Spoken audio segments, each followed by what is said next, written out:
መካ መከፈት ትልቁ ነገር ያ ቅዱስ የነበረው በኢብራሂም አለይሂ ሰላምና በልጃቸው በእስማኤል የተገነባው ቤት የሽርክ መናኸሪያ ሆኖ ነበርና ያንን ቤት ራሱ ያንን ስፍራ ከሽርክ ማላቀቅ ትልቁና ዋነኛው ከመካ መከፈት የተገኘው ድል ነው። ከመካ መከፈት ከሚገኙ ጠቀሜታዎች ውስጥ አንዱ ያ ቦታ ለተውሂድ የተገነባ ቦታ ነበርና ወደ መጀመሪያ ወደ ነበረበት ቦታ ማስመለስ ማለት ነው። ወደ ትክክለኛ ወደ እውነተኛ ታሪኩ እንዲመለስ ነው።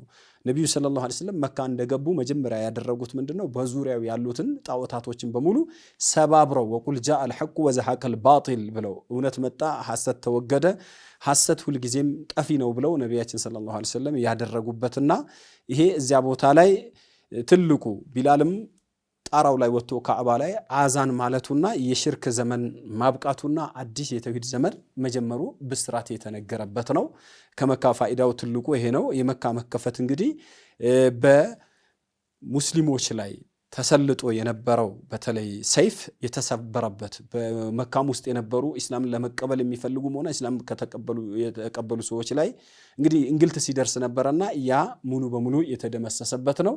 ከዚያም አልፎ ደግሞ በአጠቃላይ ቁረይሾች የተዋረዱበትና መላው የአረብ ጎሳዎች የቁረይሾችና የነቢን ፍልሚያ ይጠብቁ ነበርና መሐመድ ካሸነፈ እንገባለን ብለው አብዛኛዎቹ እንዲገቡ ሰበብ የሆነበት ነው። እንደዚሁም ደግሞ እዚህ ቦታ ላይ ሙስሊሞቹ ገብታችሁ ወደፊት ጠዋፍ ታደርጋላችሁ ተብሎም የተነገራቸው ተስፋ እውን የሆነበትም ነው። እንግዲህ የመካ ፈዋኢዶች የመካ መከፈት ብዙ ጠቀሜታዎች አሉ።